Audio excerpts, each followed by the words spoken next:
उत्तर से दक्षिण तक सभी विद्वज्जनों, सूझीजनों, विद्यार्थी, शिक्षार्थी सभी का मैं हार्दिक स्वागत करती हूँ। आज हिंदी शिक्षण कार्यशाला का चतुर्थ दिवस है। विषय है हिंदी टंकन विधिया। आज तकनीकी ज्ञान के बिना हिंदी शिक्षण का कोई महत्व नहीं है। हिंदी अभिव्यक्ति का माध्यम है और तकनीकी ज्ञान प्रचार प्रसार का माध्यम है। हिंदी प्रचार प्रसार के लिए तकनीकी ज्ञान युग की मांग है। युग के साथ कदम मिलाने के लिए तकनीकी ज्ञान जरूरी है। आज तकनीकी क्षेत्र में प्रागज्योतिष महाविद्यालय हिंदी विभाग समय के साथ चलने के लिए प्रयत्नशील है। तकनीकी ज्ञान के बिना हम लोग अपंग के समान हैं। वर्तमान विभाग में ऑनलाइन अनुवाद पाठ्यक्रम भी जारी है। कोरोना काल के चुनौती के बावजूद हमें अवसर प्राप्त हुआ है कि देश के विद्वज्जनों से ज्ञान अर्जन कर सकें। विद्यार्थियों को भी तकनीकी ज्ञान सहज बोधगम्य कराने के लिए आज हमारे साथ है डॉक्टर अनुशब्द राय जी। कल हम सभी उनसे मिल चुके हैं। हाथ कंगन को आरसी क्या? हाथ में पहने कंगन की सुंदरता परखने के लिए शीशे की जरूरत नहीं। आप सबको जानकर हर्ष होगा कि डॉक्टर अनुशब्द जी के छात्रा हैं पंखी सेनापति, जो तकनीकी सहायक है संपूर्ण कार्यक्रम का। मैं डॉक्टर अनुशब्द राय जी का हार्दिक स्वागत करती हूँ। मैं हमारे महाविद्यालय के प्राचार्य महोदय जो अनुपस्थित हैं, डॉक्टर मनोज कुमार महंत जी, जो कोविड पॉजिटिव हो गए हैं, वर्तमान चिकित्साधीन हैं, समूह की ओर से मैं उनके आरोग्य कामना करती हूँ। Doctor Ranjit Dutta sir, principal in charge, Manoj Kumar Mahanta Majumdar, IPSC coordinator sir, मैं उनका भी आभार व्यक्त करती हूँ। उनके सहयोग के लिए हम आभारी हैं। मैं पुनः देश विदेश तथा असम के विद्वज्जनों, सुधीजनों, विद्यार्थी, शिक्षार्थी का स्वागत करती हूँ। अब सर से अनुरोध करती हूँ कि सर प्रारंभ करें। डॉक्टर अनुशब्द सर, आप प्रारंभ कीजिए सर। जी धन्यवाद नंदिता जी। मेरी आवाज आ रही है आप लोगों को? जी जी आवाज आ रही है मेरी? जी सर, आ रही है सर, आ रही है। जी ठीक है। उपस्थित सभी विद्वज्जनों को, सभी श्रोताओं को मेरा नमस्कार। नंदिता जी के आदेश पे एक बार पुनः आप लोगों के समक्ष उपस्थित हूँ और हिंदी टाइपिंग के संबंध में जो भी मेरी थोड़ी जानकारी है उसी को आपसे साझा करने की कोशिश करूँगा। दोस्तों, इस बात से हम सभी सहमत हैं और होंगे भी कि आधुनिकता की जो शुरुआत होती है या फिर जो आधुनिक काल है, उसकी बहुत बड़ी उपलब्धियों में टंकण और मुद्रण को गिना जाता है। पहले आप याद कीजिए कि जब गुरुकुल की परंपरा थी, गुरुकुल की व्यवस्था थी, उस समय जो साहित्य का सृजन होता था उसका संरक्षण वो हस्तलिखित पांडुलिपियों के रूप में ही होता था। और कई बार जो प्राकृतिक आपदाएं होती थी या फिर अन्य वजहों से भी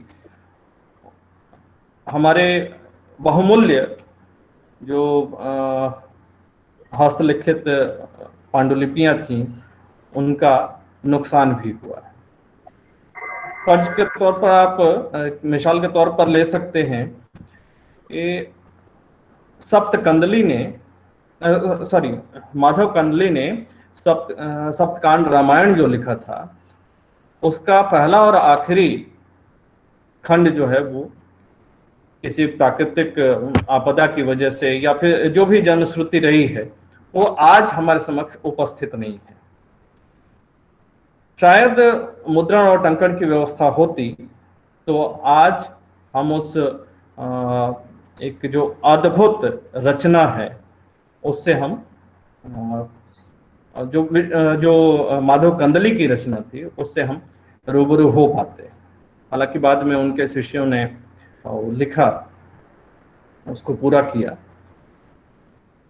तो टंकण और मुद्रण की वर्तमान समय में क्या उपयोगिता है, इस बात को हम सभी लोग भली भांति जानते हैं कि साहित्य के सृजन के लिए, संवर्धन के लिए, संरक्षण के लिए दोनों का अभूतपूर्व महत्व है। अब जो पारंपरिक टंकक होते थे, टाइपिस्ट होते थे, वो कई तरह के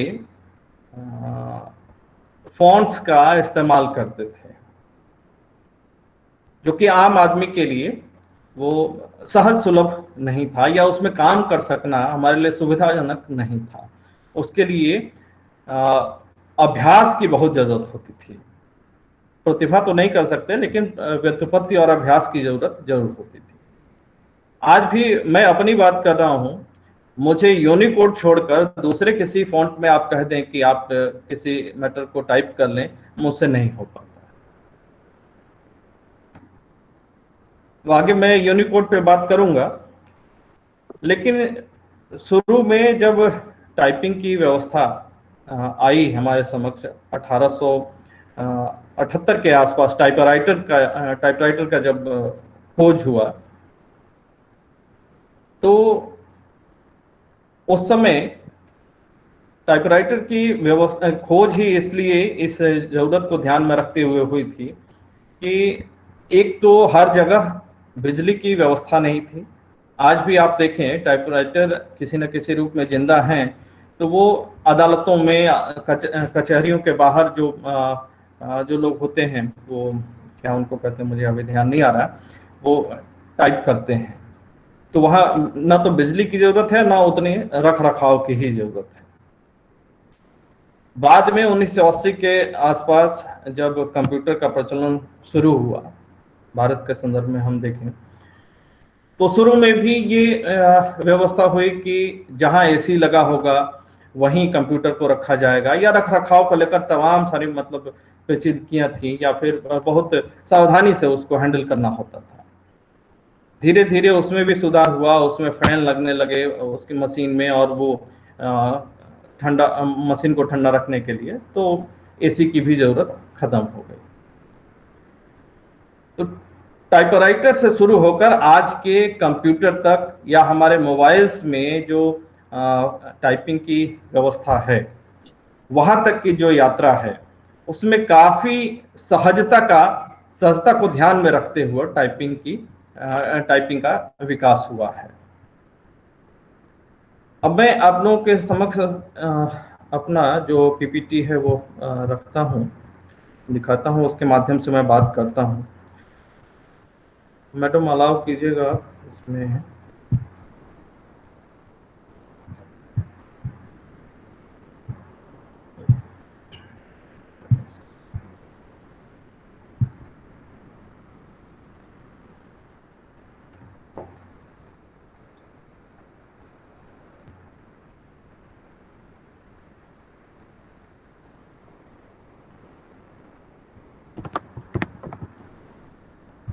प्रेजेंट हो रहा है क्या? स्क्रीन शेयर किया है? जी जी, अभी होगा, अभी घूम रहा है। अभी नहीं।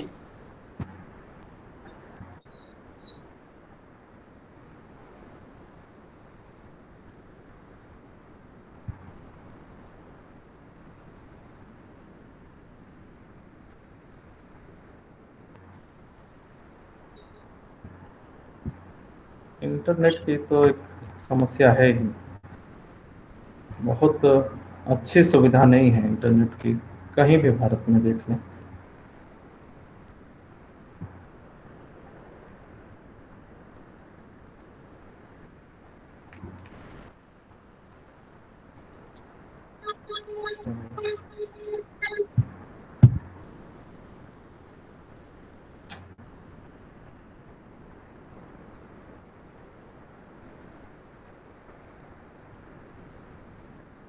पंखी, पंखी, अगर यहाँ से मैं नहीं कर पा रहा हूँ तो वहां से दिखा सकते हो क्या? मैं ये जी बंद कर दूं? सर आपका ये पीपीटी मेरे भेजा है पास क्या? है? नहीं आपने सर, नहीं भेजा है।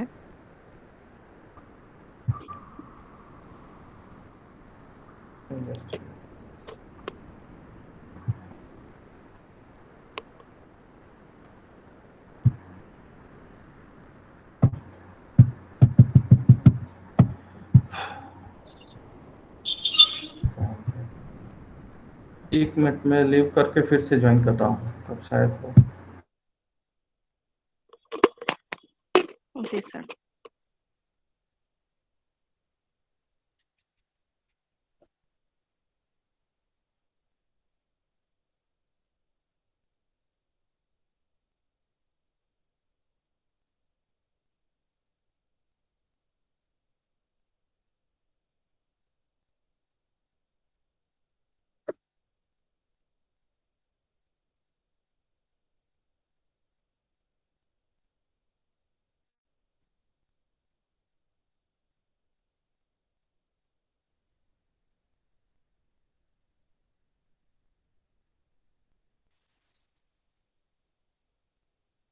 तिवारी सर नमस्कार। सुनील कुमार तिवारी सर नमस्कार।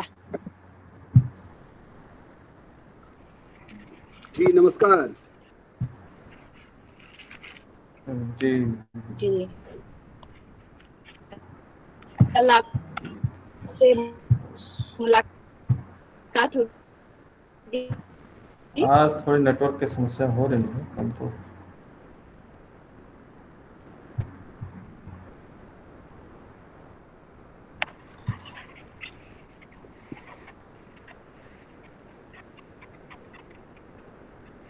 कोई बात नहीं सर, तकनीकी असुविधा होती ही है।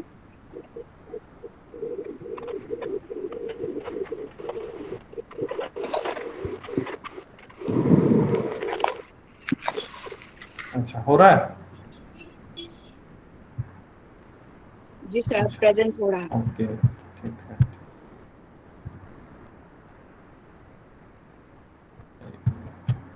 हाँ जी जी, दिख रहा है।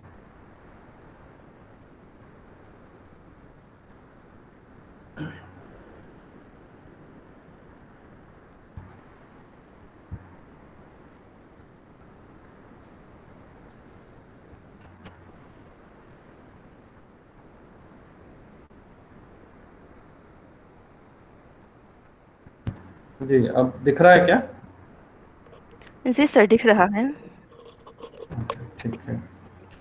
तो आज का विषय आप लोग के समक्ष, जैसा कि हम लोग बात की हम जी जी लोगों ने, हिंदी अंकन या टाइपिंग की विधियां। अब इसमें 3 तरह की कोडिंग पद्धतियां हैं। कोड डिकोड के बारे में जान लेना उचित रहेगा।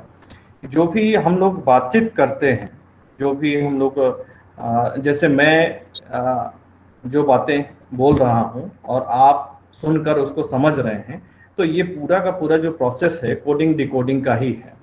लिखते समय भी यही होता है। जैसे कोड क्या होता है कि कोड किसी भी भाषा का फ्रेम होता है। जैसे हमारे चश्मे का फ्रेम होता है, वैसे ही कोड भी लैंग्वेज का फ्रेम है। तो उस फ्रेम की जानकारी अगर वक्ता और श्रोता दोनों को नहीं रहेगी, तो कोडिंग और डिकोडिंग की प्रक्रिया संपन्न नहीं हो पाएगी और संप्रेषण नहीं हो पाएगा। तो कोडिंग और डिकोडिंग का प्रयोग लेखन में या फिर टंकण में भी होता है। आप जानते हैं कि कंप्यूटर में जो चीज हम जो बटन दबाते हैं वो बाइनरी ऑपोजिशन में या कोड के रूप में ही वो सामने दिखाई देता है। तो कोडिंग की 3 पद्धतियां हैं। एक है American standard code for information interchange, जिसको ASCII भी कहते हैं, और दूसरा Indian standard code for information interchange, और तीसरा जो आजकल हम सभी लोग इससे बहुत परिचित हैं, यूनिकोड, यानी यूनिवर्सल कोड है। ये सार्वभौमिक कोड है। इसको किसी भी कंप्यूटर पर या कहीं भी इसको खोल के देखा जा सकता है। कभी कभी क्या होता है कि जो पुराने कंप्यूटर्स होते थे उसमें अगर हिंदी के फॉन्ट्स ना हो तो नहीं खुल पाते थे। अब क्या है कि यूनिकोड के आ जाने से किसी भी कंप्यूटर में हिंदी का फ़ॉन्ट हो या ना हो, हिंदी का अगर हिंदी की सामग्री है यूनिकोड में टाइप है तो वो खुल जाता है। तो इसलिए इसको कहते हैं यूनिवर्सल कोड है, ये सभी लोग इसको डिकोड कर लेते हैं। यूनिकोड अंग्रेजी के दो शब्दों यूनिवर्सल एवं कोड से गठित एक नया शब्द है। आप जानते हैं यूनिकोड का मतलब है विशेष कोड। कोड को ही हिंदी में कोड बना दिया गया है उसके लिए शब्द। यूनिकोड को व्यापक रूप से विश्वव्यापी सूचना आदान प्रदान के मानक के रूप में स्वीकार किया जा चुका है। इसे हर जगह वैध माना जाता है। मतलब यहाँ से आपको भारत से कोई सामग्री टाइप करके उस फॉन्ट में भेजना है, यूनिकोड में भेजना है, तो ऐसा नहीं कि अन्य जगहों पर अमान्य हो जाएगा, उसको वैध माना जाता है, मानक स्वीकार किया जाता है। और सच कहें तो कई जगह अब तो यूनिकोड में ही मांगा जा रहा है कि आप जो भी रचना भेजिए या फिर जो भी पत्र भेजिए वो यूनिकोड में लिख के भेजिए।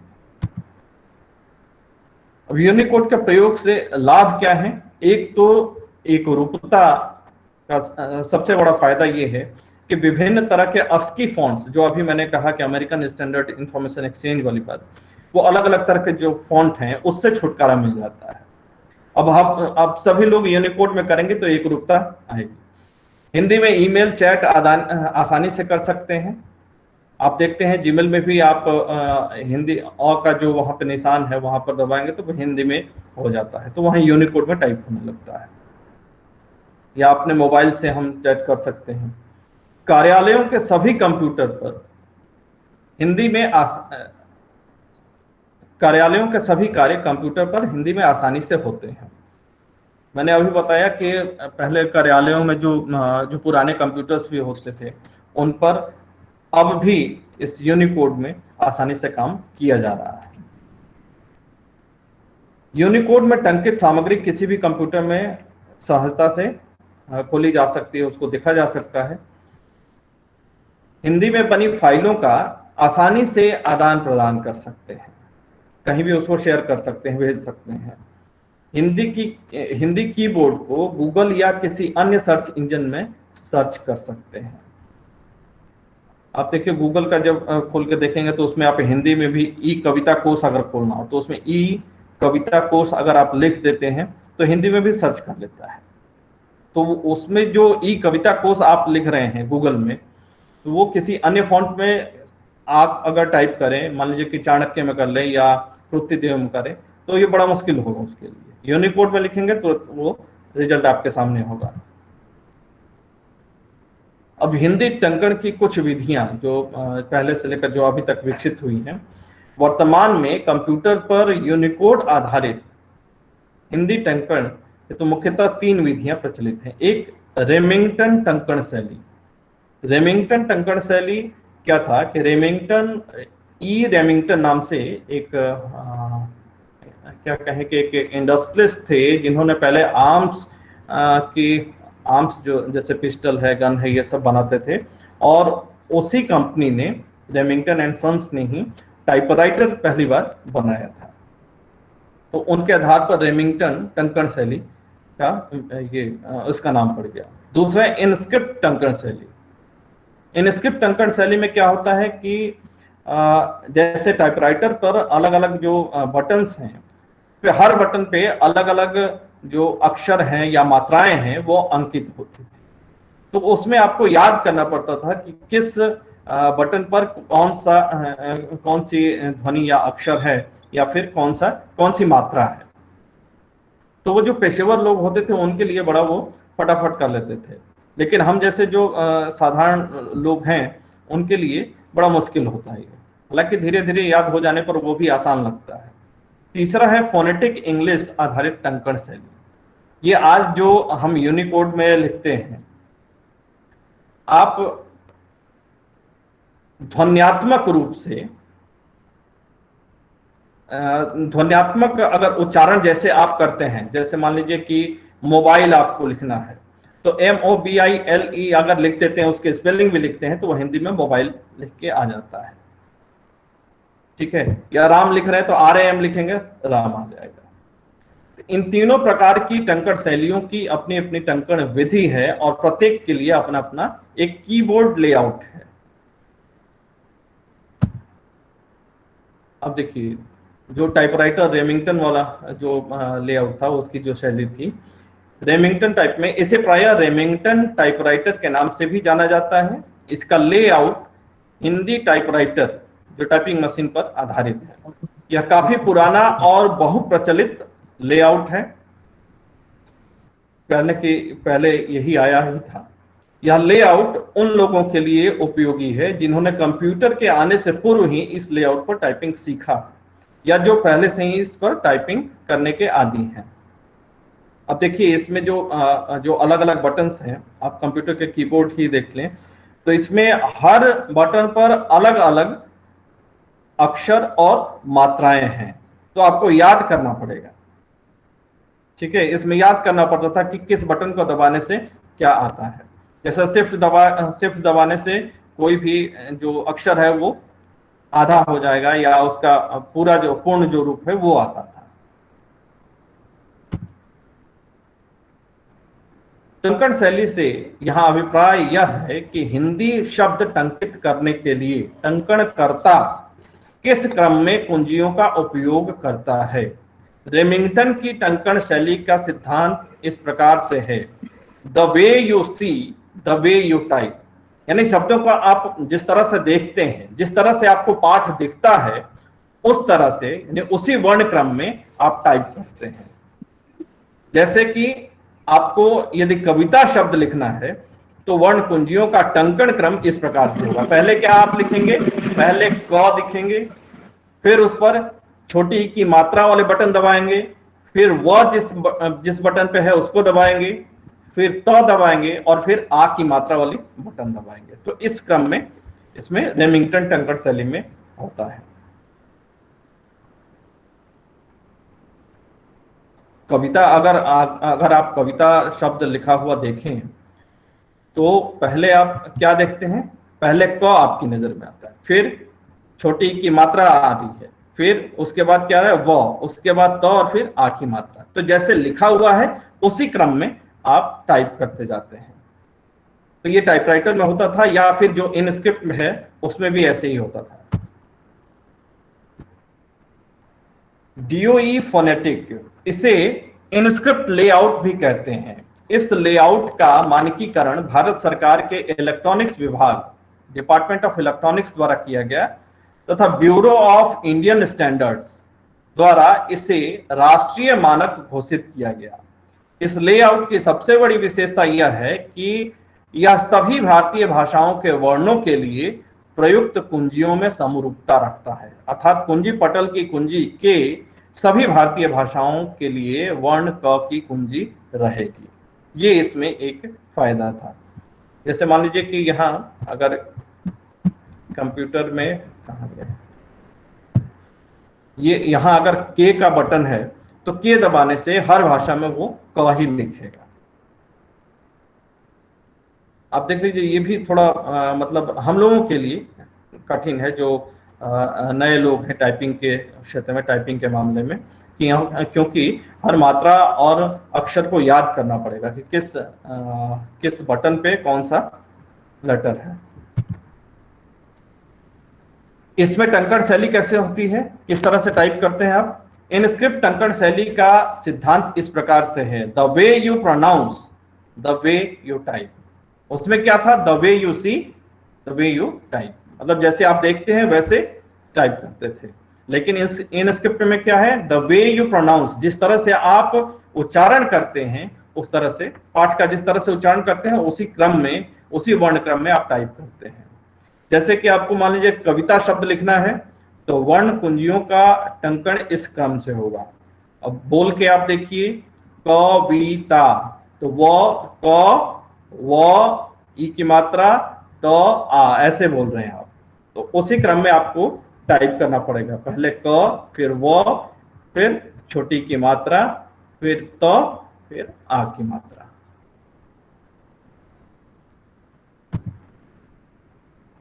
अब तीसरा जो अभी हम लोग इस्तेमाल कर रहे हैं, सभी लोग धड़ल्ले से कर रहे हैं मोबाइल्स में भी अपने, फोनेटिक इंग्लिश वाले जो है, इसे रोमनाइज्ड लेआउट भी कहते हैं, क्योंकि हम रोमन में लिखते हैं। इसमें हमारे कीबोर्ड पे, जो कंप्यूटर का कीबोर्ड है, उस पे रोमन के लेटर्स हैं और उसी के माध्यम से हम हिंदी में तब्दील करते हैं।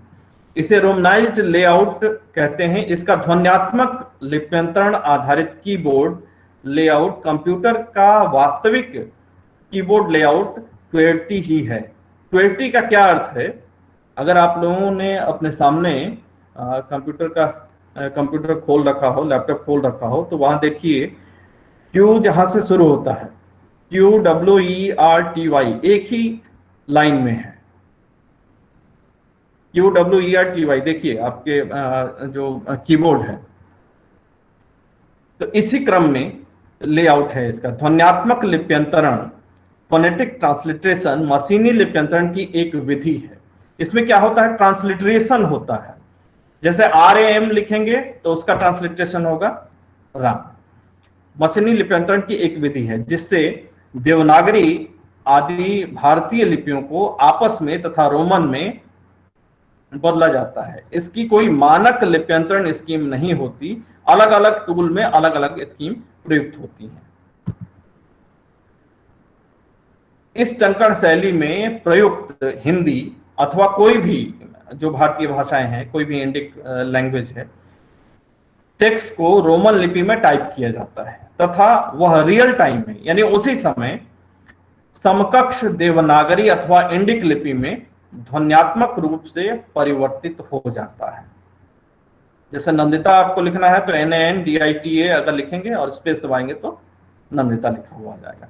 इस प्रकार स्वचालित परिवर्तन ध्वन्यात्मक टेक्स्ट एडिटर, मतलब अपने आप वो परिवर्तित हो जाता है। जैसे ही आप बटन दबाते हैं अपने आप परिवर्तित हो जाता है, रोमन से वो देवनागरी में आ जाएगा।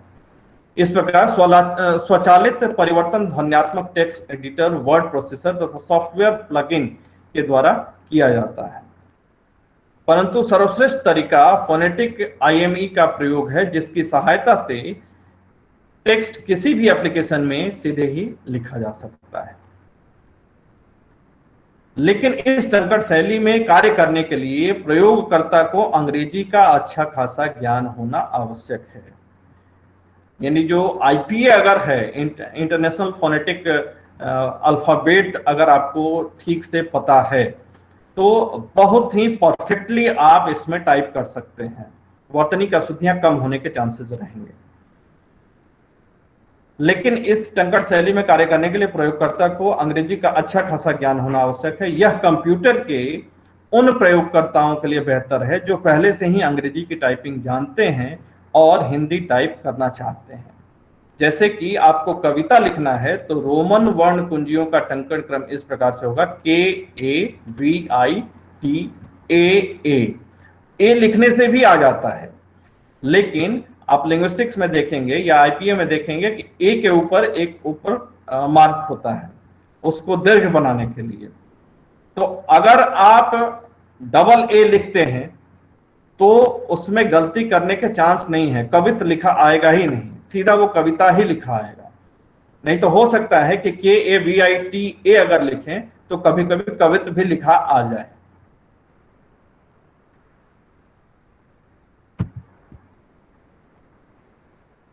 अच्छा, प्रमुख फोनेटिक इंग्लिश टूल्स कौन कौन से हैं? गूगल इंडिक इनपुट टूल, जिसका हम लोग अभी प्रयोग कर रहे हैं। इसी तरह गूगल की तरह माइक्रोसॉफ्ट ने भी डेवलप किया है।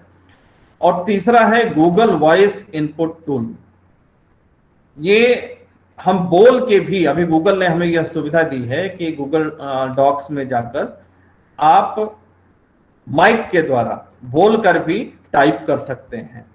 अगर कुंजियों को आपको नहीं दबाना है, बटन्स को नहीं दबाना है, तो बोलकर भी आप टाइप कर सकते हैं। लेकिन इसमें सबसे बड़ी एक बात ध्यान रखने योग्य यह है कि जब तक आपका उच्चारण सही नहीं होगा तब तक आप रिजल्ट सही नहीं पाएंगे। उच्चारण सही होना पड़ेगा।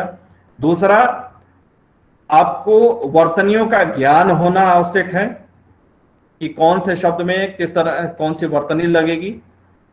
मतलब दीर्घ ई की मात्रा होगी कि ये छोटी ई की मात्रा होगी कि बड़ी ई की मात्रा होगी, छोटे ऊ की मात्रा होगी या बड़े ऊ की मात्रा होगी, कहाँ अनुस्वार होगा, कहाँ अनुनासिक होगा।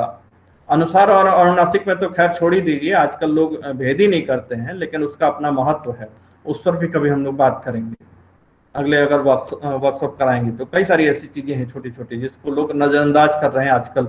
वो लेखन में भी, टाइपिंग में तो कर ही रहे हैं, टाइपिंग में तो हर जगह अनुस्वार ही लगा दे रहे हैं, जैसे अनुनासिक नाम की जैसे कोई चीज ही नहीं है और उसका कोई महत्व ही नहीं है ना। जैसे मान लीजिए कि हंस और हंस है, अनुस्वार और अनुनासिक का एक आपको छोटा सा उदाहरण दे देता हूं कि टाइपिंग में हर जगह अनुस्वार लगा दे रहे हैं, चंद बिंदु कहीं नहीं लगा रहे हैं। हंस और हंस में देखिए, ह पर अगर अनुस्वार लगा देते हैं तो हंस पक्षी हो जाएगा, और अनुनासिक यानी चंद बिंदु लगा देते हैं तो हंस क्रिया हो जाएगी। तो ये बड़ा फर्क है, ऐसा नहीं है कि आप दोनों को सिनोनिम के रूप में प्रयोग कर सकते हैं, दोनों का स्वनिमिक महत्व है भाषा में। हाँ, अब तीसरा मैं ये आपको गूगल वॉइस इनपुट टूल के बारे में बताना चाह रहा था। एक मिनट,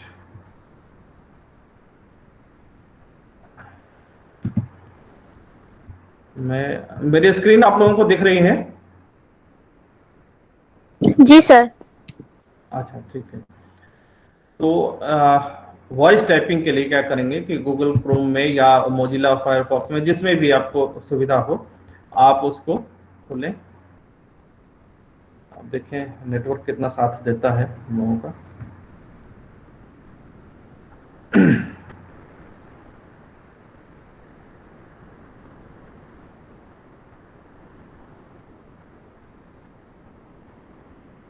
पहले वॉइस टाइपिंग बता देता हूँ, उसके बाद जो सिंपल है फोनेटिक वाला वो मैं आप लोगों को बताता हूँ।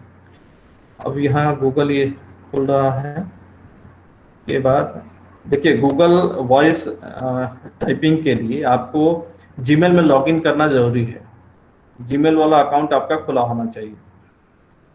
देखिए इसमें मैं गूगल में टाइप कर रहा हूँ, गूगल, ये देखिए गूगल डॉक्स यहाँ आ गया है, गूगल डॉक्स यहाँ खोला मैंने। फिर ये पहला जो विंडो है इसमें गूगल डॉक्स में यहाँ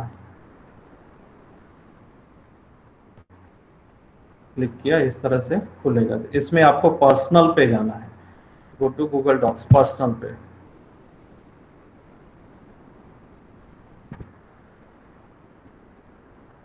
फिर है इसमें यहाँ पे कई सारे पेज और ये फॉर्मेट आ जाएंगे कि किस तरह की टाइपिंग आपको करनी है।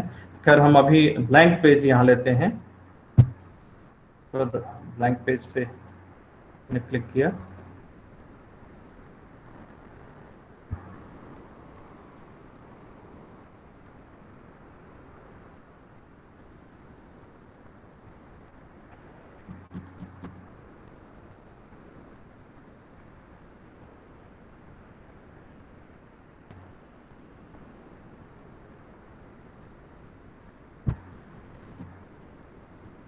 थोड़ा सा स्लो है नेट।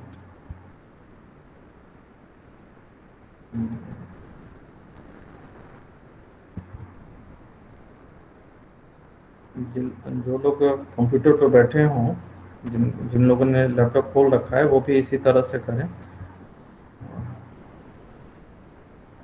अब देखिए यहाँ कई सारे ऑप्शन है, ये टूल्स में आपको जाना है, ठीक है। टूल्स पे क्लिक किया, नीचे आप जाएंगे, देखिए यहाँ वॉइस टाइपिंग है, वॉइस टाइपिंग पे क्लिक किया। अब आपको यहाँ लेफ्ट हैंड साइड में ये जो माइक के निशान का दिख रहा है, अभी यहाँ क्लिक नहीं करना है, पहले यहाँ लैंग्वेज सेलेक्ट करेंगे। देखिए इंग्लिश लिखा हुआ दिख रहा होगा आप लोगों को, यहाँ क्लिक किया और इसमें तमाम सारी भाषाएं हैं। इसमें नीचे नीचे नीचे नीचे आप जब जाते जाएंगे तो हिंदी काफ़ी नीचे है, संसार की तमाम भाषाएं। देखिए यहाँ पे हिंदी है, यहाँ हिंदी पर हमने क्लिक किया। हिंदी अब सिलेक्ट हो गई। अब जो भी टाइप करना है उसको टाइप करने के लिए यहाँ क्लिक करना है आपको।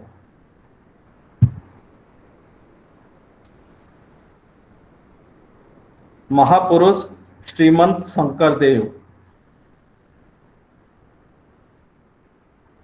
देखिए अब स का उच्चारण करने में मुझे दिक्कत हुई, तालव्य श बोलने में, तो शंकर का दंत्य स आ गया, शंकर। देखिए अभी सही आया, इसलिए उच्चारण का आपको हमेशा ध्यान रखना है। अब नेक्स्ट लाइन में जाने के लिए एंटर दबा दीजिए।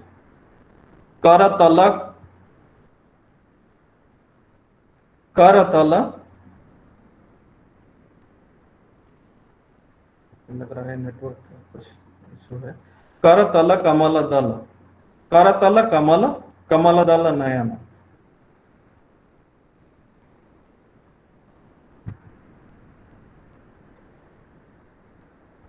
करतल कमल,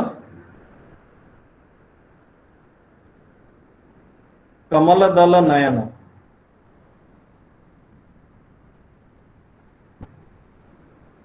देखिए इसके लिए आपको मतलब जो माइक्रोफोन है वो भी अच्छा होना पड़ेगा, लेकिन इस तरह से आप यहाँ टाइप कर सकते हैं। अब यही आपको ध्यान रखना होगा कि जो टेक्स्ट है उसकी जानकारी आपको रखनी पड़ेगी कि करतल है कि करतला है। करतल कमल, कमल दल, कमल दल। नेटवर्क मेरे यहाँ ठीक नहीं है इसलिए नहीं आ रहा है। कमल दल, देखिए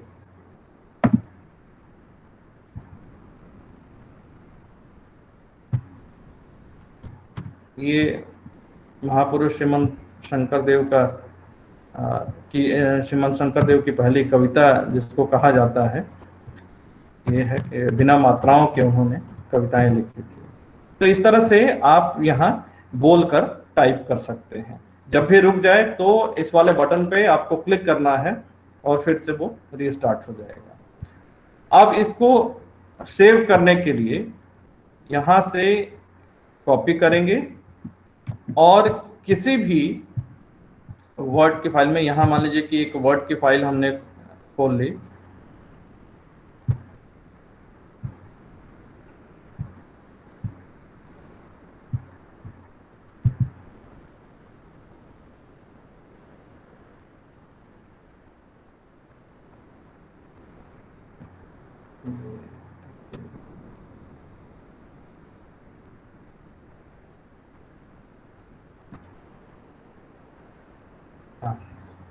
अब यहाँ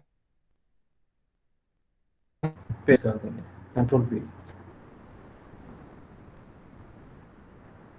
देखिए आ गया वहां से, अब इसको सेव कर दीजिए। तो इस तरह से आप वहां से टाइप करके यहाँ सेव कर सकते हैं। वहां भी सेव दरअसल हो जाता है।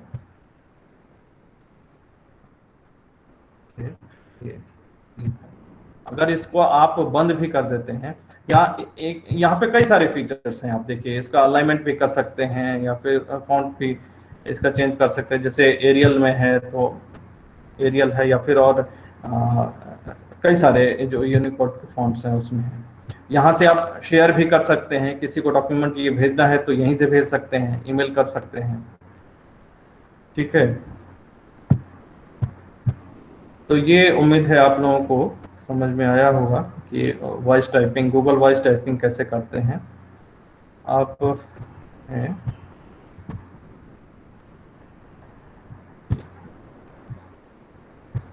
फिर से अपने पीपीटी को खोलता हूँ।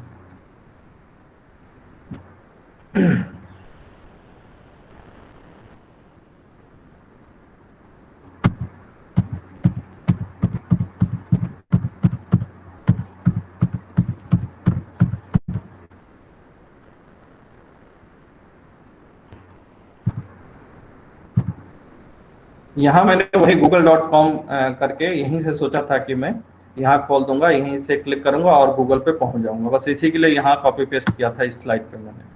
बाकी प्रोसेस वही है, आपको क्रोम में जाना है या फिर मोजिला फायरफॉक्स में किसी भी सर्च इंजन से जाके वहाँ गूगल डॉक्स टाइप करना है आपको। एक दूसरा ये स्पीच रिकॉर्डर का भी है, जैसे कि आपको एक मैं दिखाता हूँ, स्पीच टेक्सटर के नाम से है। जस्ट अ मिनट, देखिए ये स्क्रीन रिकॉर्ड किया हुआ है। इसमें गूगल में गए, आपने स्पीच टेक्सटर यहाँ पे टाइप किया, ये खुल गया, और यहाँ पे लैंग्वेज सेलेक्ट किया, हिंदी इंडिया, हिंदी यहाँ पे देखिए, फिर स्टार्ट डिक्टेटिंग। अब आपको डिक्टेट करना है, उसमें भी माइक की जरूरत पड़ेगी।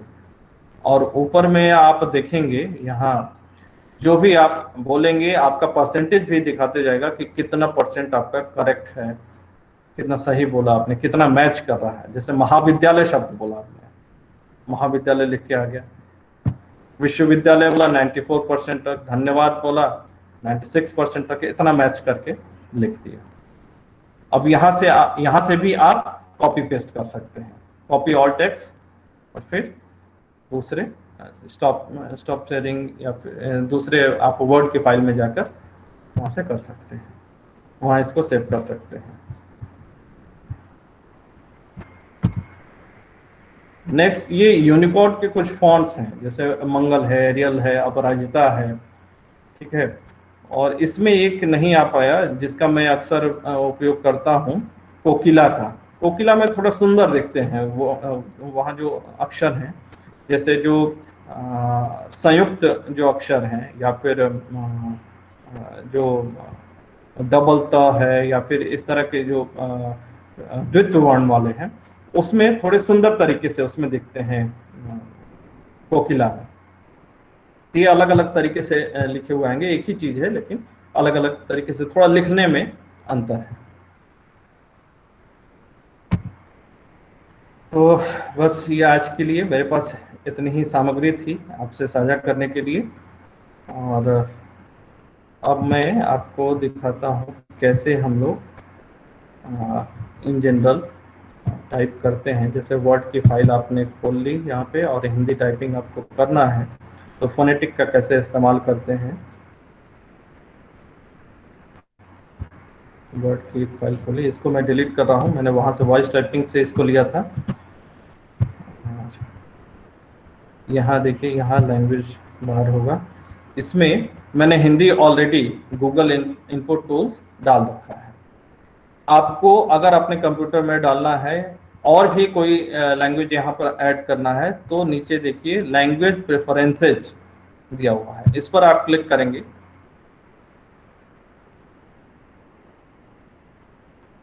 विंडो 10 में ऐसे है, विंडो 7 में शायद कंट्रोल पैनल में जाके आपको लैंग्वेज में उसको ऐड करना पड़ेगा। यहाँ आप देखिए ऐड अ लैंग्वेज, यहाँ ऐड अ लैंग्वेज का ऑप्शन आ रहा है। यहाँ पर देखिए कई सारी भाषाएं हैं।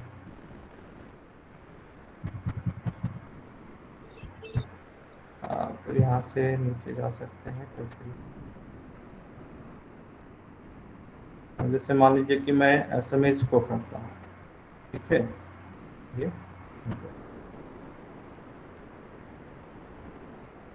ये भी ऑफलाइन नहीं होगा। ऐड करने के लिए पहले आपको इंटरनेट से जोड़ना है। अब यहाँ से इंस्टॉल कर दिया, ठीक है। तो एक भाषा अब आप यहाँ देखेंगे एसएमएस आनी चाहिए। आप देखिए यहाँ पे असमिया इन स्क्रिप्ट कीबोर्ड आ गया है, ठीक है। तो इसी तरह से आपको अपने कंप्यूटर में लैंग्वेज इंस्टॉल करना है। अब मान लीजिए कि असमिया में करते हैं हम लोग, हिंदी में करके दिखाता हूँ पहले आपको।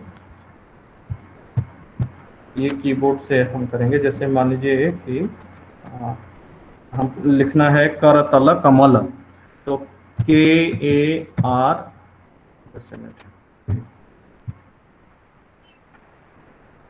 शुरू होगा।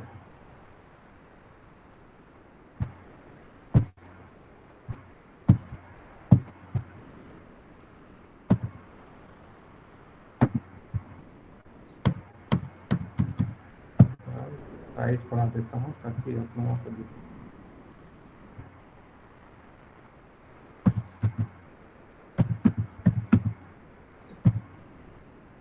देखिए KARATAL लिखा, तो करतल। अब यहाँ पर ऑप्शन आपके पास आ जा रहा है 4-5।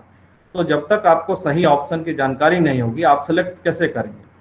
तो हमें चाहिए करतल, फिर कमल, KAMAL। या देखिए अब इसमें से कमल चाहिए, कमाल चाहिए, कामल चाहिए, कमला चाहिए।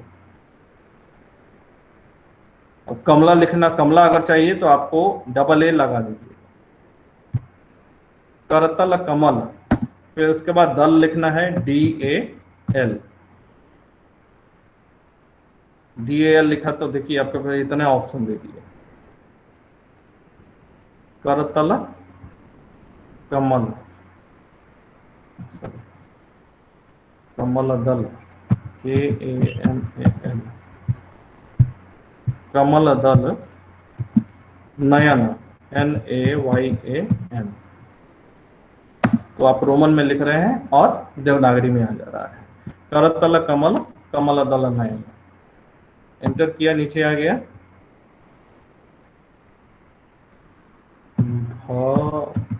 भव।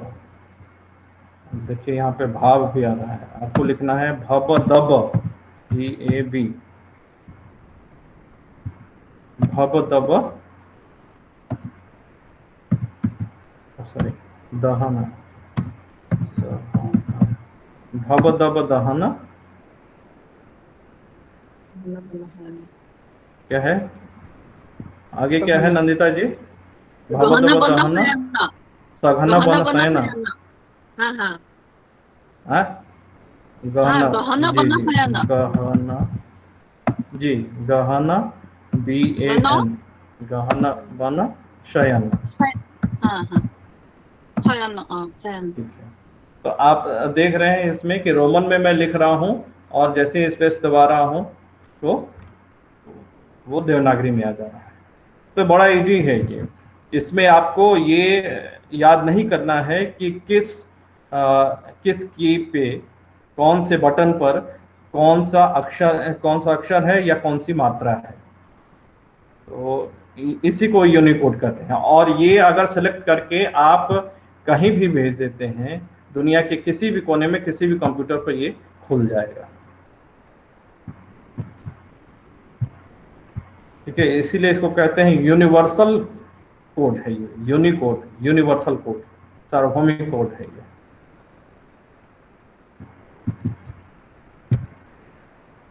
जी। तो मैं यहाँ पर रोकता हूँ प्रेजेंटेशन को। जी, किसी को कुछ पूछना है तो आप लोग पूछ सकते हैं। और नुक्ता का प्रयोग कैसे किया जाता है जी? जी इसमें नुक्ता, जी? नुक्ता जैसे नुक्ता, द के, हाँ एक मिनट आपको टाइप करके दिखाता हूँ।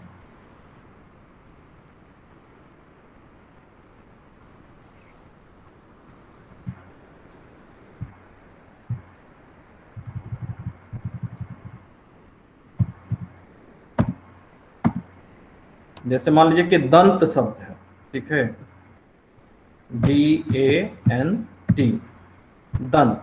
अब देखिए यहाँ पे ऑप्शन आपके पास कितने हैं? स्क्रीन नहीं आ रहा है। अच्छा सॉरी सॉरी सॉरी, एक मिनट, आपने बंद, तो मैंने बंद कर दिया था, फिर से मैं करता हूँ, एक मिनट।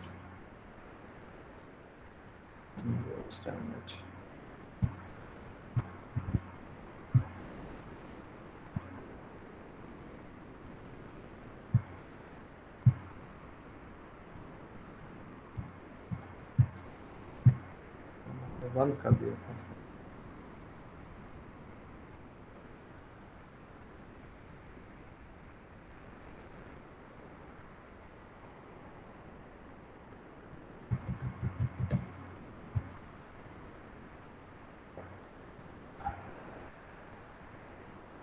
दिख रहा है अभी स्क्रीन?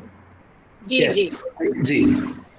अच्छा एक मिनट, अभी ये गोल गोल घूम रहा है।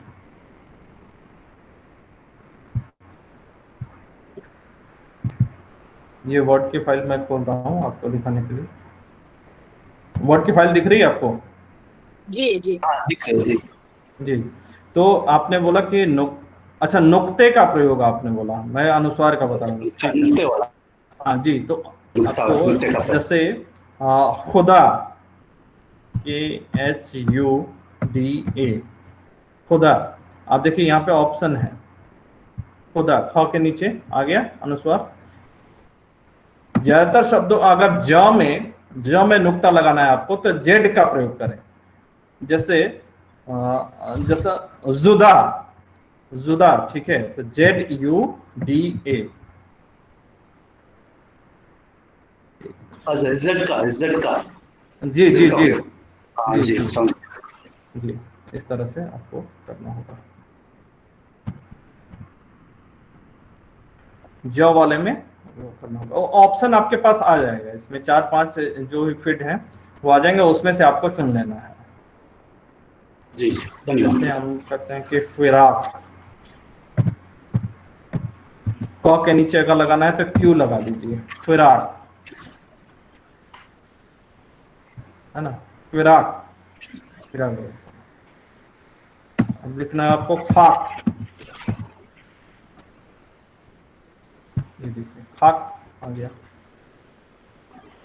तो इस तरह से है। जी धन्यवाद जी।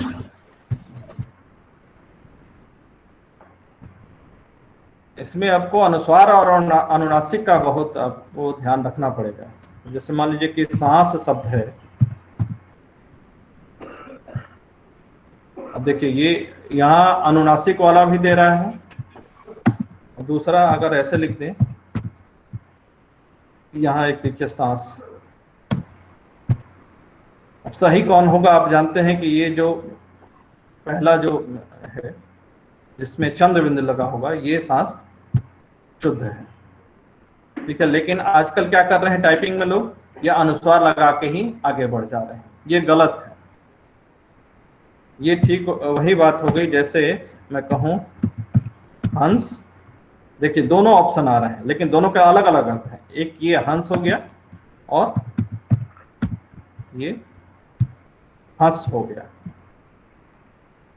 अब क्या हो रहा है कि हर जगह ये अनुस्वार लगा के ही काम चला लिया जा रहा है, जबकि अनुस्वार और अनुनासिक का स्वनिमिक महत्व है, यानी कि वो दो समान दिखने वाले शब्दों के अर्थ को बदल देते हैं।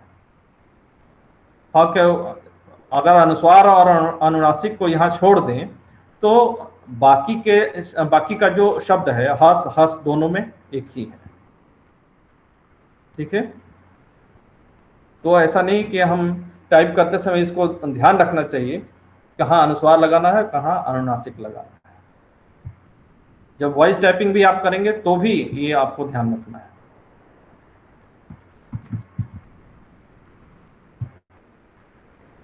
जी नंदिता जी, तो आप यहाँ पे रोक दूं मैं, और किसी का सवाल है तो बताइए।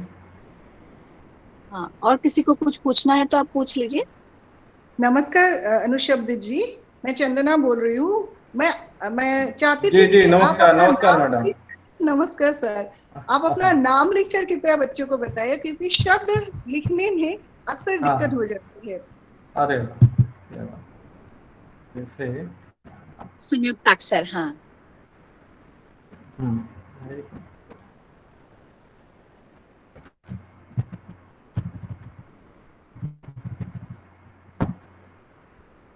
जैसे मेरा नाम अनुशब्द, ठीक है,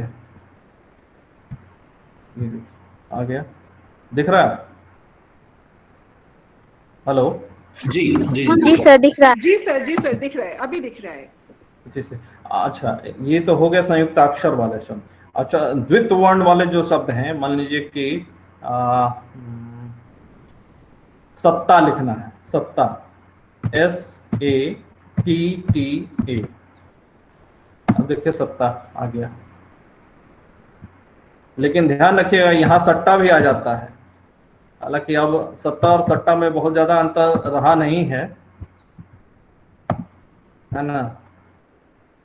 सत्ता में खूब सट्टेबाजी हो रही है, सर उत्तम में भी यही होगा? जी हाँ, उत्तम में देखिए UTTAM, ये देखिए। पक्ष, पक्ष लिखिए। जी अक्ष, अक्षर। अक्षर, अक्षर, अक्षर, हाँ अक्षर। अच्छा, AKSHAR। श के लिए आप जानते हैं कि KSH लिखते हैं, KSH से श होता है।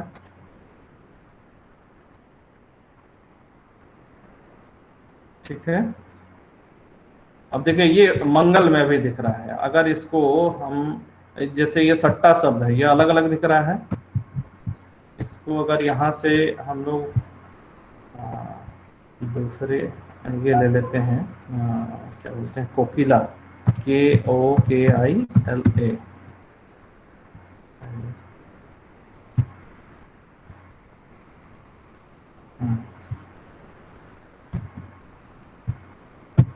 अब जो ये अलग अलग दिख रहा था, ट, आधा ट और पूरा ट दिख रहा था, अब एक साथ आ गया।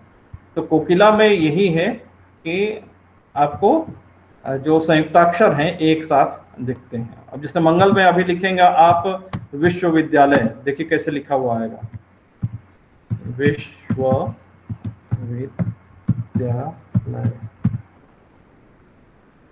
नहीं, अभी तो एक साथ, ये देखिए द या आधा द और या आ रहा है। लेकिन इसी को अगर ये देखिए यहाँ पर मंगल है ना, मंगल में है, अगर इसको हम कोकिला कर दें, जिसका मैं अक्सर प्रयोग करता हूँ, विश्वविद्यालय शब्द को सेलेक्ट कर लिया, या नहीं भी करेंगे तो यहाँ सीधे कोकिला आती है, KOKILA। ठीक है,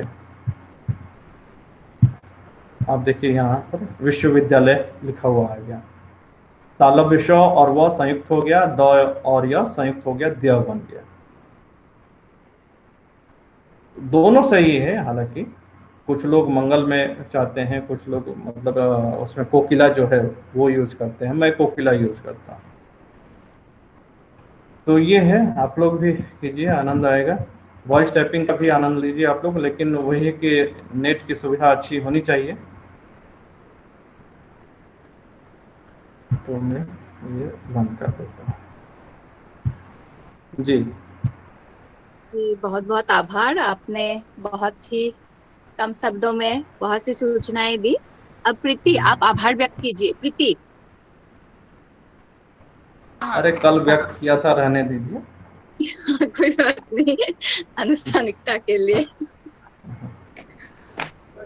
और हमारे सहकर्मियों से भी लोग मिल लेंगे इसी अभी चन्ना शर्मा प्रतिवर्ष हमारे सहकर्मी हैं। पोंकी भी एक बार लास्ट में आ जाइएगा नमस्कार करते हुए, तो सब लोग देख लेंगे हमारे सहकर्मियों को। जी सर। हाँ, यहाँ उपस्थित सभी विद्वजनों को मेरा नमस्कार। अब हम आज के हिंदी टंकन की विधियां शीर्षक कार्यक्रम के अंतिम दौर आभार प्रकट में शामिल है। कार्यक्रम की सफलता के लिए हमारे साथ इतने समय से जुड़े रहे तेजपुर विश्वविद्यालय के सहायक प्राध्यापक डॉक्टर उनशद सर जी को तहे दिल से शुक्रिया अदा करते हैं, जिन्होंने प्रतिभागियों को अपने ज्ञानवर्धक वक्तव्य से टंकन संबंधी विषयों को बारीकी से समझाकर अवगत कराया। यह कार्यशाला आयोजन करने के लिए हमारे महाविद्यालय के अध्यक्ष महोदय डॉक्टर अनुप कुमार महाशय की प्रेरणा एवं सहायता के लिए हम उनके आभार प्रकट करते हैं। साथ ही हमारे महाविद्यालय के IQAC के कोऑर्डिनेटर डॉक्टर मंदिर गोदंडर सर को सहायता के लिए आभार प्रकट करते हैं। हम आभार प्रकट करते हैं इस कार्यशाला से जुड़े देश विदेश के सभी सदस्यों के, जिनमें भारतवर्ष के भिन्न भिन्न राज्यों के भिन्न भिन्न विश्वविद्यालय, महाविद्यालय और विद्यालयों के प्राचार्य, प्राध्यापक, प्राध्यापिकाएं, शिक्षक, शिक्षिकाएं, विद्यार्थियां एवं विद्वजन ही शामिल नहीं है, बल्कि ओमान के हिंदी में शामिल है। आप सभी अनुभवों के चलते यह कार्यशाला सफल बन पाया। आप सभी का आभार। हम आभारी है हमारे महाविद्यालय महाविद्यालय के सहकारी सहयोग से यह कार्यशाला सफल हो पाया। आप सभी को पुनः धन्यवाद देती हूँ। अपनी वाणी को छूकर नाम देती हूँ। अनिता जी, आप कहेंगे? नहीं, नमस्कार सभी को, सभी का आभार। पंखी, आप भी आ जाइए एक बार।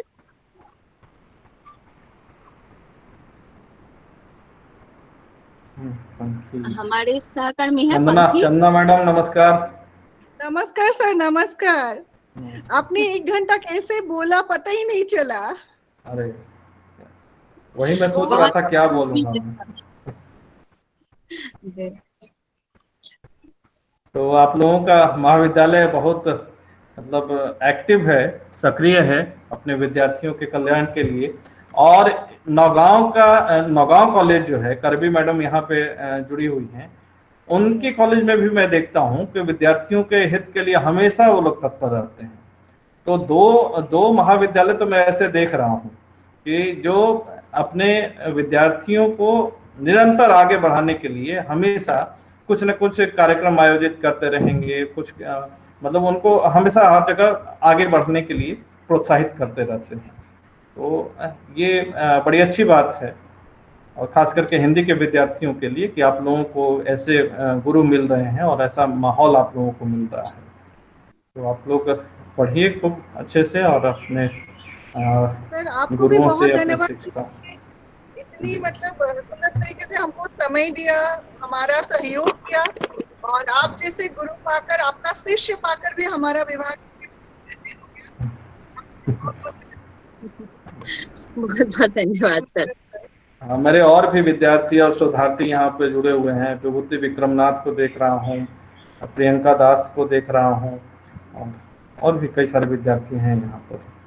और मेरे अग्रज डॉक्टर सुनील तिवारी सर को तो कल सुनेंगे ही हम लोग। मेरी धर्मपत्नी भी यहाँ जुड़ी हुई हैं, डॉक्टर चारू गोयल, कई सारे लोग हैं। जी चारू जी नमस्कार। तो आप लोगों को बहुत बहुत आभार आप लोगों के प्रति कि आप लोगों ने इतना अच्छा कार्यक्रम आयोजित किया। जी चारू जी आप आइए ऑनलाइन, मतलब आपका नहीं देख रहे हैं हम।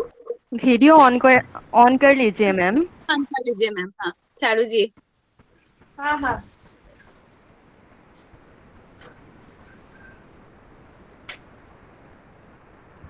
और इसकी रिपोर्टिंग भी आप नंदिता मैडम करते हैं। जी चारू जी नमस्कार। नमस्कार जी, नमस्कार। अच्छी वर्कशॉप आप लोग करवा रहे हैं, मेरे को भी थोड़ा सा मौका मिल जाता है सुनने का, अपने डाउट्स क्लियर कर लेती हूँ मैं भी सबके बहाने। और आपसे मिलने का भी अवसर प्राप्त हुआ। कोरोना काल में जो है अवसर प्राप्त हुआ। सबसे खुशी की बात तो ये है कि मस्कट से लोग, विदेश से भी जुड़े हम लोगों से, ये हम लोगों को उनके प्रति आभार ज्ञापित करना चाहिए कि वो हमारी बात सुन रहे हैं और समय खर्च कर रहे हैं हमारे लिए, हमारी बात सुनकर। तो ये बहुत मतलब हम लोगों के लिए गौरव का विषय है।